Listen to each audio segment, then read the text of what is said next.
Today we are going to talk about metronidazole. This metronidazole is a nitroimidazole. It belongs to the nitroimidazole and it is a powerful amoebicide. Means it can kill that trophocyte and it is effective in both intestinal as well as extraintestinal amoebiasis. It also inhibits Trichomonas vaginalis, Giardia lamblia and Balantidium coli. Means it has a broader spectrum. Entamoeba histolytica, it can kill that particular or specific Entamoeba histolytica. But apart from that Entamoeba histolytica, it can also inhibit Trichomonas vaginalis, Giardia lamblia and Balantidium coli. Anaerobic bacteria are also sensitive to the metronidazole. Anaerobic bacteria are also sensitive to this metronidazole. Other actions of metronidazole, it includes radiosensitization, mutagenesis and depressed cell mediated immunity. Other actions of metronidazole, radiosensitization, mutagenesis and depressed cell mediated immunity. Now how does it act? Metronidazole, it acts where it acts, it's a prodrug. That means it is converted into its active metabolite with the help of enzyme nitroreductase.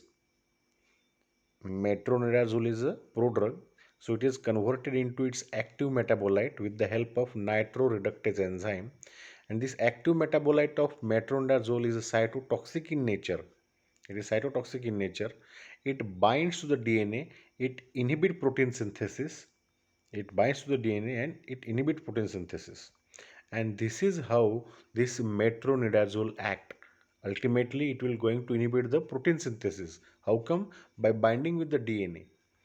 And this metronidazole is a prodrug. It is converted into its active metabolite with the help of nitroreductase enzyme, which is cytotoxic in nature. Susceptible microorganisms, including anaerobic bacteria and certain protozoa, reduces nitro group of metronidazole by a nitroreductase and convert into a cytotoxic derivative. It's a cytotoxic derivative, hence it will bind to the DNA and it will inhibit the protein synthesis. But in case of aerobic bacteria, there is a lack of this enzyme nitroreductase and therefore they are not effective against anaerobic bacteria, or we can say they are not susceptible to the metronidazole.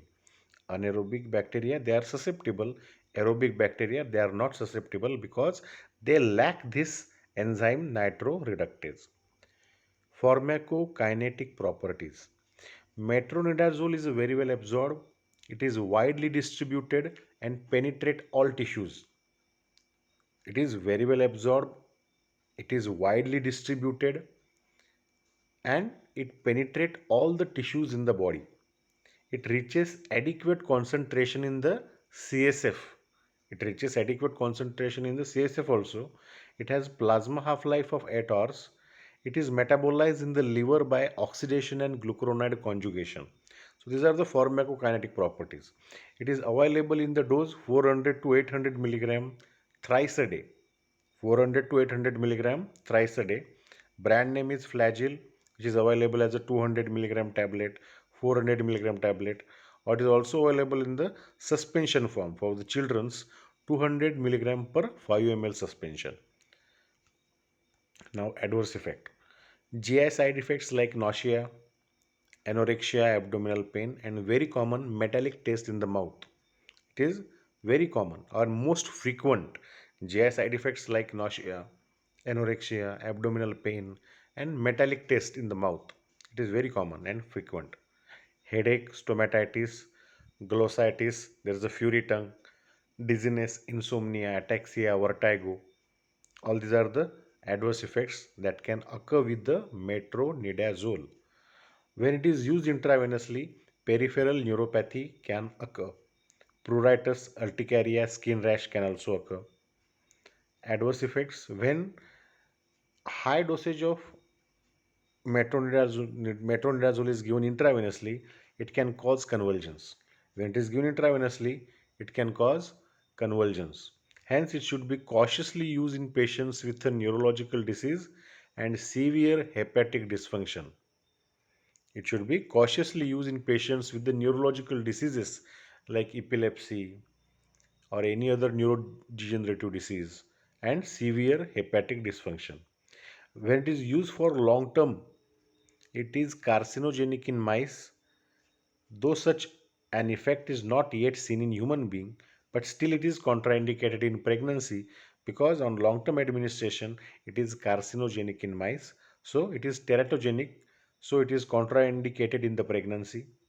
Intravenous injections can cause thrombophlebitis, and this can be avoided by adequate dilution of the drug solution. So mostly it is diluted in the normal saline and we can avoid the thrombophlebitis. Now drug interactions. Metronidazole can produce disulfiram-like reaction in patients taking alcohol. There is a disulfiram-like reaction if patient is a chronic alcoholic. Not chronic alcoholic, if it is alcoholic, there is a chance of disulfiram-like reaction. Hence, patient should be advised to avoid alcohol while on metronidazole. So, whenever we prescribe metronidazole, that particular patient has to advise first that you have to avoid alcohol, and if they not, there is a chance of disulfiram like reaction. Drugs like cimetidine, which are microsomal enzyme inhibitors, they enhances the plasma level of metronidazole that result in the toxicity. Now, where we can use this metronidazole? It has a very broader spectrum, so we can use this in the amoebiasis. Metronidazole is the drug of choice in all forms of amoebiasis in a dose of 400 to 800 milligram thrice a day for 7 to 10 days, but it does not eradicate the cyst. In case of amoebiasis, it's a drug of choice. In all forms of amoebiasis, whether it is intestinal, whether it is extra intestinal, but the important thing, it is given as a 400 to 800 milligram thrice a day for 7 to 10 days, but it does not eradicate the cyst. Trichomonas vaginatis.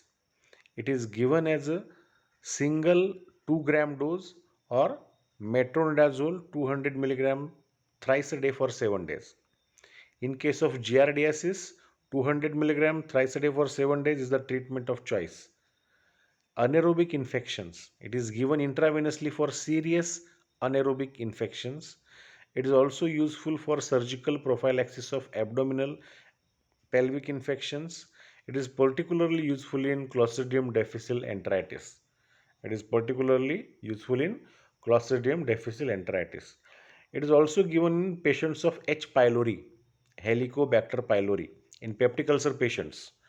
H. pylori can be treated with a combination of metronidazole, clarithromycin, omeprazole, or ranitidine. So it is it's a part of H. pylori regimen. Metronidazole, it's a